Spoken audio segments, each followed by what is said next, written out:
இயேசு கிறிஸ்துவின் நாமத்தினாலே இந்த இரவு வேளையிலே உங்களை அன்போடு கூட வாழ்த்துகிறேன். வேதத்தின் வெளிச்சம் என்ற வார்த்தையின் அடிப்படையிலே பரிசுத்த ஆவியானவர் யார் என்று முதல் பகுதியிலும், இரண்டாவது பகுதியிலே இந்த பரிசுத்த ஆவியானவர் ஏன் நமக்கு தேவை என்ற வார்த்தையின் அடிப்படையிலும் நாம் கர்த்தருடைய வசனத்தை தியானித்துக் கொண்டிருக்கிறோம்.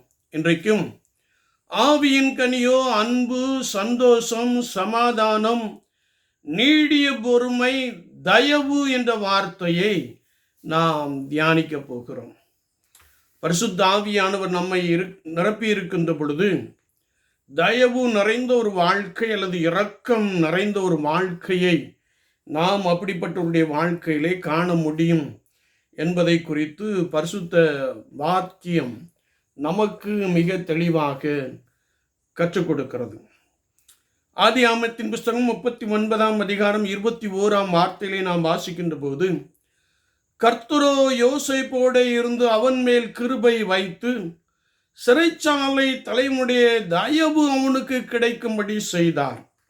ஏனென்றால் ஆதியாகமத்தின் புஸ்தகம் 41ஆம் அதிகாரம் 38ஆம் வசனத்திலே நாம் வாசிக்கிறோம், பார்வோன் தன் ஊழியக்காரரை நோக்கி, தேவ ஆவியை பெற்ற யோசேப்பை போல வேறொருவன் உண்டோ என்றான் என்று கர்த்தருடைய வார்த்தை சொல்லுகிறது.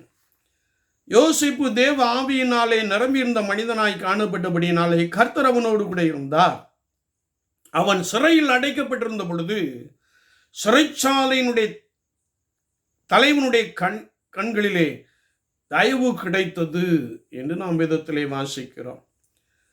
இன்னும் 2 சாமுவேலின் புஸ்தகம் 9ஆம் அதிகாரம் 1ஆம் வசனத்திலே நாம் வாசிக்கின்ற போது, யோனத்தான் நிமித்தம் என்னால் தயவு பெறத்தக்கவன் எவனாவது சவுலின் வீட்டாரில் இன்னும் மீதியா இருக்கிறானா என்ற ஒரு கேள்வியை தாவீது அரசன் கேட்பதை நாம் அறிந்து கொள்ள முடியும்.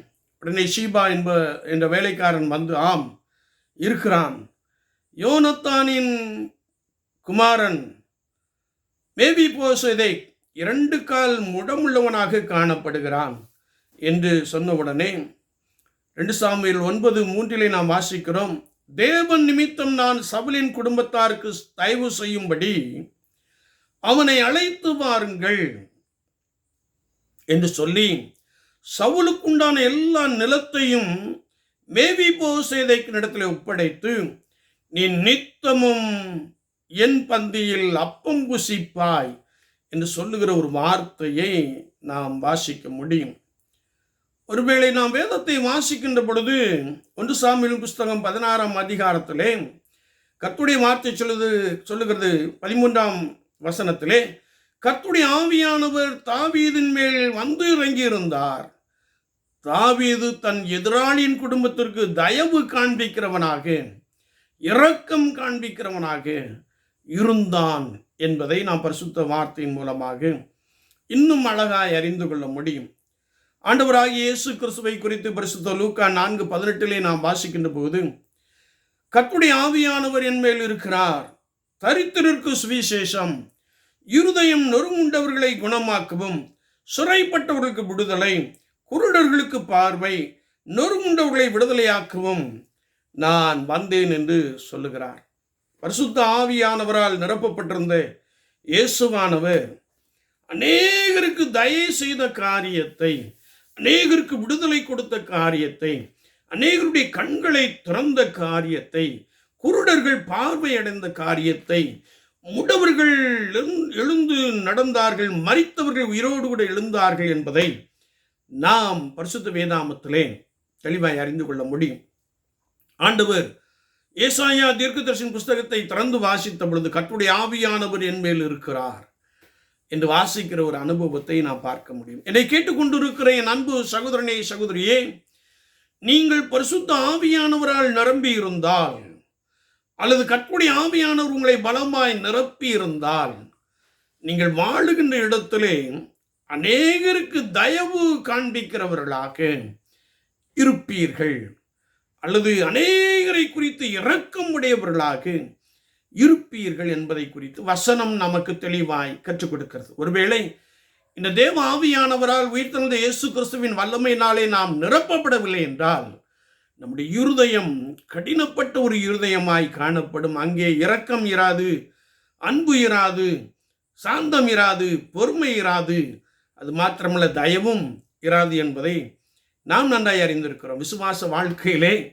நம்முடைய வாழ்க்கையின் அனுபவம் எப்படிப்பட்டதாக காணப்படுகிறது? பரிசுத்த வேதாகமத்தில் யாரெல்லாம் தேவ ஆவியானவரால் நிரப்பப்பட்டு மற்றவர்களுக்கு தயவு காண்பிக்கிறவர்களாக காணப்பட்டார்களோ அந்த அனுபவத்தை உடையவர்களாக நாம் காணப்படுகிறோமா? இல்லை என்றால் we have to receive the spirit of God. நாம் பரிசுத்த ஆவியானுடைய வல்லமையை தரித்து கொள்ள வேண்டும் என்று நிச்சயமான ஒரு எண்ணத்திற்கு நாம் கடந்து வர முடியும். என்னை கேட்டுக்கொண்டு இருக்கிற என் அன்பு சகோதரனே, சகோதரியே, விசுவாச வாழ்க்கையிலே பரிசுத்தத்தோடு கூட காத்திருந்து இந்த பரிசுத்த ஆவியானவரால் நிரப்பப்படுகிற அனுபவத்திற்குள்ளே நாம் கடந்து வருவோம். அங்கே தயவு உண்டு, அங்கே இரக்கம் உண்டு, அங்கே மன்னிப்பு உண்டு, அங்கே புது வாழ்வு உண்டு என்று வேதம் நமக்கு தெளிவாய் கற்றுக் கொடுக்கிறது. அவ்விதமான அனுபவத்தை பெற்றுக்கொள்வோம். கர்த்தர் உங்களோடு கொடுத்து உங்களை பலமாய் நடத்துவார்.